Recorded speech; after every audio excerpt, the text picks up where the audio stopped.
నాయకులతో రాష్ట్ర ముఖ్యమంత్రి గారు ముందుగా గ్రూప్ ఆఫ్ మినిస్టర్స్తో దాదాపు 4 గంటల పాటు చర్చలు జరిగినాయి. తర్వాత రాష్ట్ర ముఖ్యమంత్రి గారు 2.5 గంటల పాటు ఉద్యోగ సంఘాల అందరితో కూడా చర్చలు జరిగినాయి. గత 15 నెలల నుంచి అంతకుముందున్న 5 సంవత్సరాల్లో ఉద్యోగులకు రావాల్సిన అంశాలన్నిటి మీద కూడా ముఖ్యమంత్రి గారు ప్రతి సబ్జెక్టు మీద చర్చించడం జరిగింది. ఆయన చెప్పడం ఇది బిగినింగ్ మాత్రమే.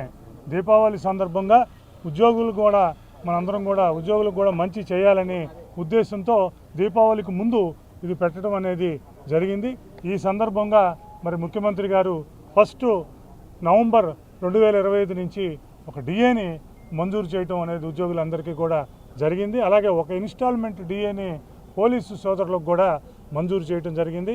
అలాగే హెల్త్ కార్డ్స్కు సంబంధించి మేము ఏదైతే అడిగామో హెల్త్ కార్డ్స్ని 60 రోజుల్లో అటు ఇన్సూరెన్స్ తీసుకెళ్ళడానికి సంబంధించిన ఫీజిబిలిటీని, అలాగే టర్మ్స్ ఆఫ్ రిఫరెన్స్లో మరి సీలింగ్ పెంచడంలోనూ, ప్యాకేజ్ రేట్స్ ఇచ్చేయడంలోనూ, స్క్రూటినీను ఇచ్చేయడంలోనూ, డిస్ట్రిక్ట్ హాస్పిటల్స్ని 50,000 నుంచి 1 lakh చేయడంలోనూ ఈ 2 విషయాలను కూడా 60 రోజుల్లో మరి దాని చీఫ్ సెక్రటరీ గారితో కూడిన కమిటీని వేసి 60 రోజుల్లో దానికి యాక్షన్ ప్లాన్ తీసుకొచ్చి వాటన్నిటినీ సిస్టమైజ్ చేస్తానని చెప్పి ఇవాళ ముఖ్యమంత్రి గారు ప్రకటించడం అనేది జరిగింది. అలాగే చైల్డ్ కేర్ లీవ్ ఏదైతే ఉందో మరి ఉమెన్ రాష్ట్రంలోని మహిళా ఉద్యోగులందరూ కూడా కోరుకుంటున్నారు. మరి ఆ చైల్డ్ కేర్ లీవ్ని వారి రిటైర్మెంట్ అయ్యేదాకా వాడుకోవచ్చు అని చెప్పి ఇవాళ ప్రకటించడం అనేది జరిగింది. అలాగే ఆర్టీసీ ఎంప్లాయీస్కి సంబంధించి దాదాపు 2 సంవత్సరాలుగా వాళ్ళ ప్రమోషన్స్ అన్నీ పెండింగ్లో ఉన్నాయి. మరి ఆ ప్రమోషన్కి సంబంధించిన ఫైల్ని రేపు సోమవారం నాడు దానికి జీవో ఇష్యూ చేస్తానని చేయడం జరిగింది. వీటన్నిటినీ మరి రాష్ట్ర ముఖ్యమంత్రి గారు అనిలో సంచారు. దీంతోపాటు మేము ఏదైతే అడిగామో డిఎస్ వీటన్నిటి మీద కూడా రాష్ట్ర ప్రభుత్వం సంతృప్తికరంగా మరి ముఖ్యమంత్రి గారు స్పందించి వీటన్నిటినీ చేశారు.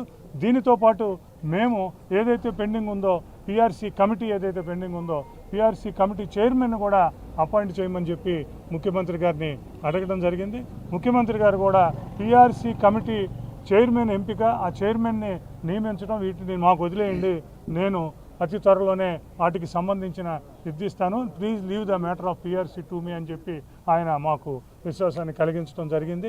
మిగిలిన అన్ని అంశాల మీద ఏదైతే 57 మెమో ప్రకారం 2004 ముందు ఉన్నాళ్ళు దాన్ని కూడా ముఖ్యమంత్రి గారు ఇచ్చేశారు. అలాగే 62 సంవత్సరాలు మిగిలిన అన్ని అంశాల మీద కూడా ఇచ్చారు. అలాగే జీఓఎం ఏదైతే ఉందో ఇవాళ పయ్యావుల కేశవ్ గారు, సత్యకుమార్ గారు వీరికి సంబంధించిన జీఓఎం ఏదైతే ఉందో ఆ జీఓఎంని మరి ఉద్యోగులుగా డిమాండ్స్కి సంబంధించిన జీఓఎంగా ప్రకటించారు. ఆ జీఓఎం తడవకు ఉద్యోగులతో కూర్చొని ఇప్పుడు మేము ఏదైతే డిమాండ్స్ అన్ని పైప్ లైన్లో ఉన్నాయో ఆ డిమాండ్స్ అన్నిటినీ కూడా పరిష్కరించే దశగా జీఓఎంకి మా ముందే ఇన్స్ట్రక్షన్స్ ఇవ్వటం అనేది జరిగింది.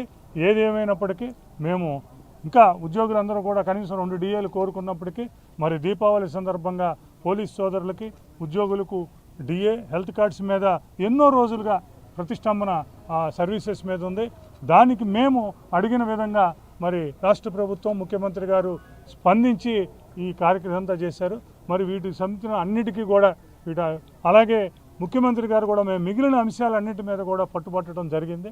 ఆయన చెప్పింది ఇట్స్ ఎ బిగినింగ్, మనం 15 ఏళ్ళ తర్వాత జీఓఎం కూర్చున్నాం, మేము కూర్చున్నాం, ఇప్పుడు కొన్నిటిని పైప్ లైన్లో పెట్టాం, ఇంకా ముందు కూడా మిగతా వాటి అన్నిటినీ కూడా అతి త్వరలోనే ఒక్కొక్కటి పరిష్కరించుకుంటూ వెళ్తాం, జీఓఎం మీరు కూర్చొని పరిష్కారం చేసుకోవాల్సిందిగా ముఖ్యమంత్రి గారు చెప్పారు. ఒక మంచి వాతావరణంలో సంతృప్తికరమైన వాతావరణంలో జరిగింది. మీకు స్వేచ్ఛాయుత వాతావరణాన్ని ఇచ్చాము. 1వ తారీఖు జీతాలు ఇస్తున్నాము. 10,000 కోట్ల పైన ఇప్పటికి బకాయిలు కొట్టాము. మిగిలిన బకాయిలను కూడా ఒక్కొక్కటి మీకు ఎలా చేయాలనేది కూడా ప్లాన్ చేసుకుని చేస్తాము అని చెప్పి రాష్ట్రానికి సంబంధించిన అంశాల మీద కూడా ముఖ్యమంత్రి గారు మా అందరితో కూడా మాట్లాడటం జరిగింది.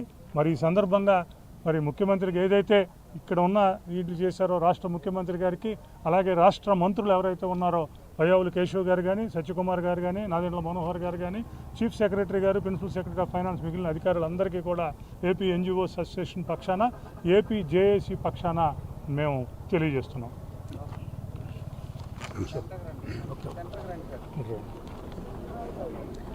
ఎన్ వెంకటేశ్వర్లు యూటీఎఫ్ రాష్ట్ర అధ్యక్షులు. ఈరోజు ఉదయం నుంచి ఇప్పటి వరకు మొత్తం ఫైనాన్స్ అధికారులు కానీ మంత్రులు అలాగే ముఖ్యమంత్రి గారు మొత్తం గత 15 నెలల నుంచి ఏదైతే ఉద్యోగ ఉపాధ్యాయులు గత ప్రభుత్వం మీద కంటే ఈ ప్రభుత్వం మెరుగైనటువంటి సౌకర్యాలు ఇస్తుందని నమ్మారో దానికి సంబంధించినటువంటి చర్చలు అయితే జరిగినాయి. మేమైతే ప్రధానంగా 4 డిఏల్లో కనీసం 3 డిఏలు ఇవ్వాలనేటువంటిది ప్రధానమైనటువంటి డిమాండ్ చేశాం. అలాగే 12వ పిఆర్సీ చైర్మన్ తక్షణం నియమించడం ద్వారా వారితో నెగోషియేషన్ చేసుకునేటువంటి అవకాశం ఉంటుంది కనుక వెంటనే 12వ కమిటీ చైర్మన్ కూడా నియమించాలని చెప్పాం. అది ముఖ్యమంత్రి గారిని త్వరలోనే మీ గ్రూప్ ఆఫ్ మినిస్టర్స్ తోటి చర్చించుకుని ముందుకెళ్లేటువంటి ప్రయత్నం చేయాలని చెప్పాం. రెండోది, ఈరోజు ఉద్యోగ ఉపాధ్యాయులకు సంబంధించి ప్రధానమైనటువంటి అసంతృప్తి ఉంది. వెంటనే ఆర్థికమైనటువంటి అంశాలు వెంటనే కూడా పరిష్కారం కోసం మీరు చొరవ చూపాలని చెప్పాం. అయినప్పటికీ వారు ఉన్నటువంటి ఆర్థిక పరిస్థితి ఇబ్బంది రీత్యా భవిష్యత్తులో ఖచ్చితంగా ఈ గ్రూప్ ఆఫ్ మినిస్టర్స్ తోటి మీ సమస్యలన్నీ పరిష్కరించుకునేటువంటి చేయాలని చెప్పాం. అలాగే ప్రభుత్వ ఉద్యోగ ఉపాధ్యాయులకు సంబంధించి టెట్కు సంబంధించి ఈ రోజున 2010 కంటే ముందు అపాయింట్ అయినటువంటి ఉపాధ్యాయులు ఎవరైతే ఉన్నారో వాళ్ళందరినీ టెట్ నుంచి మినహాయించే ఇచ్చే విధంగా రివ్యూ పిటిషన్ని సుప్రీంకోర్టులో వేయాలని చెప్పాం. 2003 డిఎస్సికి సంబంధించినటువంటి ఉపాధ్యాయులు ఎవరైతే నియామకం చెందారో వాళ్ళందరికీ కూడా ఓపీఎస్ ఇచ్చేదానికోసం గ్రూప్ ఆఫ్